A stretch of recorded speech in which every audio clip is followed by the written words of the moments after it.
In some ways, the Huawei P30 Pro's camera system is completely groundbreaking. Let's get into it. Okay guys, welcome to maybe the most exciting smartphone camera comparison of the entire year. We've got the Huawei P30 Pro, Galaxy S10 Plus, and the iPhone XS Max. And let me know which smartphone microphone you think sounds better. So we're recording 4K video from the rear cameras, and weirdly enough, Huawei's P30 Pro doesn't support 4K video at 60 frames per second, so we're recording at 30 on all of them. Now, one of the most exciting things about this new Huawei flagship is its 5x optical zoom, and honestly I had to see it to believe it. All three of these phones have optical image stabilization on the telephoto lenses, so even when you're zoomed in this much, the footage is generally pretty stable. But you really start to see the differences when you go to 10x. You can clearly read the text on the Eiffel Tower. I am standing so far away at this point, and on the other two phones that's quite apparent. For a point of reference, the iPhone XS Max footage is the closest to reality in terms of colours. The S10 Plus is very similar with a slightly punchier aesthetic, and it looks good. But then you've got the Huawei P30 Pro, which has basically established an entirely new colour palette of its own. It's not necessarily bad, it's just different. For this shot here, I put all three phones on a tripod, and I wanted to show high dynamic range. This is a really good example of how the iPhone XS Max HDR is still yet to be beaten. It has managed to control that super bright sun a lot better than the S10 Plus, which in itself has done it better than the Huawei. Now, you can also shoot video in ultra-wide, or at least you can on the Huawei and the Samsung, and it's such a cool feature to be able to get that extra perspective. But what you will notice is that, especially in video, Samsung's ultra-wide captures so much more. Ultra-wide are definitely the right words to describe it. I'm happy to say that all three smartphones have stellar stabilization. Here I'm walking in 4K resolution, and the Samsung is lagging a little bit behind, but nonetheless, all three do a pretty good job, and there's no weird distortion effects that we've seen on previous flagships. But things get really exciting when you bring that down to 1080p. This is when Samsung's super steady video mode kicks in, and that elevates it quite a way above the iPhone. But then, Huawei's P30 Pro combines artificial intelligence stabilization with optical image stabilization, and the results are crazy. I don't think I've ever seen anything quite like it. This is quite possibly the best smartphone stabilization to date. One of the things that I've really enjoyed about the last few Huawei flagships are these AI video modes. Things like AI color, being able to colorize the foreground and make black and white the background. And they work better on this phone than ever before. I just wish they'd added a few more. Now, Huawei's slightly weaker dynamic range in video is really apparent here. The P30 Pro does control the bright areas in the sky better than the Samsung, but you can also see that it almost crushes the blacks. The general image just looks dark, definitely darker than it should be, whereas the iPhone in particular looks quite balanced. I'm happy to say though, this changes in low light, and the Huawei becomes a bit of a beast of its own. Its image is a little too warm, but the detail is miles above the other two phones, and grain is lower. Bear in mind that on the P30 Pro and the S10 Plus, you do also have the option to use the ultra-wide for nighttime video, and it is great to have the option, but you'll probably never use it because the quality takes a complete nosedive. Back to the main camera though, the Huawei manages to consistently produce far less grain than the Samsung, and a much brighter picture than the iPhone, making it the best smartphone I've ever tested for low light video, and things are about to get a lot better. So, just before we dive into photography, this is the setup I was using, and there's a couple of things worth pointing out about the smartphones we're dealing with. The iPhone has two cameras, a wide angle and a telephoto. The S10 Plus then dials this up by adding in an ultra-wide lens on top of that. And then the P30 Pro has not just 5x optical zoom versus 2, but also adds a fourth camera, the time of flight, which should mean much better portrait mode. So let's find out. First things first, the P30 Pro has the best nighttime shots of any smartphone I've ever used.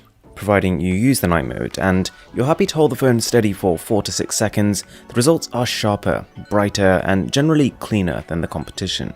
As with night video, the general trend here is that the S10 Plus is a little grainy, the iPhone is a little dark, and although it does look a little processed and over-sharpened, the P30 Pro leads the pack.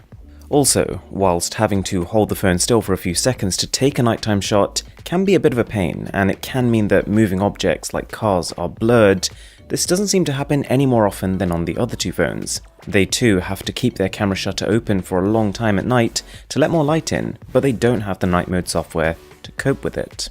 You can also use night mode whilst zooming in. So if we take this scene, zoom in 5 times, you can see that Huawei preserves the texture of objects much better, and to the untrained eye, it's not even obvious that it's nearly pitch black in this scene. Okay, this right here is one of my favorites. You see that Eiffel Tower way off in the distance? Well, if we use that 10 times hybrid zoom on the Huawei combined with night mode, the result is leagues ahead of the other 2 flagships. It's almost funny. You can also use the ultra-wide cameras on the Huawei and the Samsung at night, and the results are better than when trying to take an ultra-wide video, but there's still a noticeable degradation in quality versus the primary camera. Alright, this is when my jaw practically hit the floor. This is the inside of my hotel room at night, with no lights on. I could barely see, and the iPhone's image is about the best way I can describe how dark it was. Samsung's bright night mode did activate here, and it's brighter but less sharp than the iPhone. But the Huawei completely blew me away. I remember when the company was announcing this phone, and they talked about how it's more sensitive to light than even full-size DSLRs. And I was skeptical, but this really is the real deal. The flash quality is good on all 3, but I did find that Samsung doesn't color correct so well when it's relying on the flash only to light the subject, and its images have a slightly green tinge to them. Alright, so when you're out and about in the daytime and you're just shooting standard photos, all 3 are amazing. Great detail, punchy colors, and the ability to deal with all kinds of harsh lighting. The main difference you'll see is just in the ability to handle dynamic range, and in this aspect, the iPhone is still slightly ahead. I do like the darker shadows, that high contrast look you get on the 2 Android phones, but there are some situations, quite a lot of situations, where the iPhone prevents overexposure, but the other 2 kind of struggle. Don't underestimate the zoom on this new Huawei phone. In fact, it's even more potent for photography than it is for video, and you can get super clean images even at 10 times zoom, where the other 2 phones are effectively crippled. You can clearly read text on buildings way into the distance, and I've actually used this phone's camera as a telescope a couple of times already, just to read signs that are too far away, which, I know, it sounds like something straight out of a commercial. Also, the ultra-wide cameras on the Huawei and the Samsung, they shine in broad daylight. You don't have any of those noise problems you get in low light, and notice again, the S10 fits a good deal more in the shot than even the Huawei. Apple is crying in a corner at this point. But then when you jump over to portrait mode, you've got to hand it to Apple. It's a little annoying that it uses the telephoto lens, so you have to take a step back or you end up getting this super close-up photo, but the results are consistently cinematic, and the background blur you get is easily the most natural. You might also find that the 2 Androids in portrait mode tend to crush the blacks. You lose detail in my beard, my hair, my black jacket, whereas you can quite easily see that stuff in the iPhone. Remember though, the P30 Pro now has that 4th camera, the time of flight, and this is one of the areas where it kicks in. When it comes to edge detection, the P30 Pro is a leap above the P20 Pro, and it now makes even fewer errors than the S10 Plus. If you wanted to try portrait mode at nighttime, then it actually holds up reasonably well. It's a little more vulnerable to overexposure in some of the brighter parts of the image, but not bad at all, really.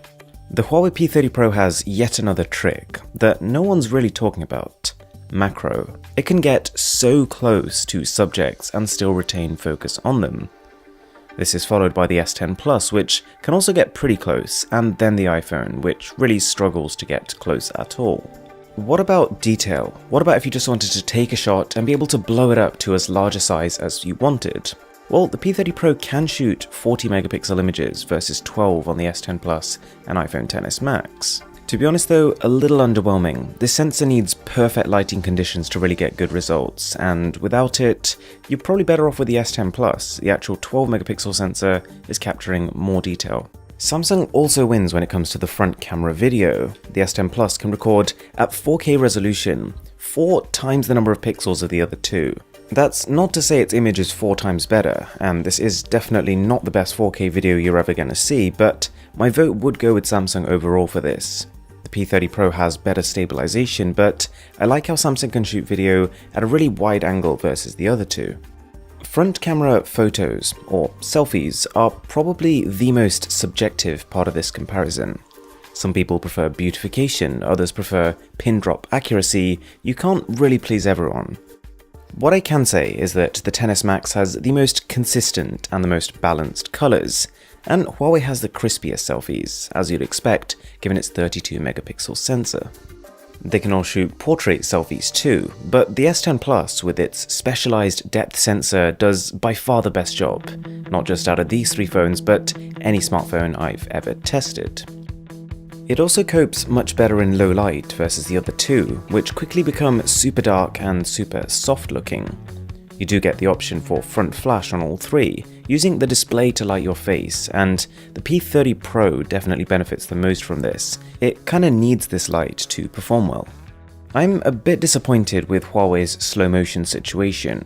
This is a 2019 flagship, and yet if you want to record slow motion at 1080p, the maximum frame rate is 120 frames per second. The other two can record 1080p at 240, so they can record footage that is twice as slow.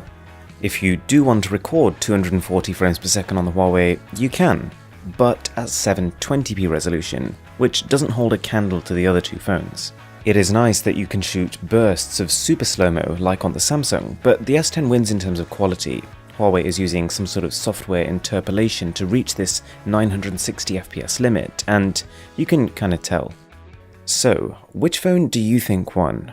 If you enjoyed this video, it'd be massively appreciated if you could subscribe to the channel. Plenty more coverage on this phone and other phones coming very soon.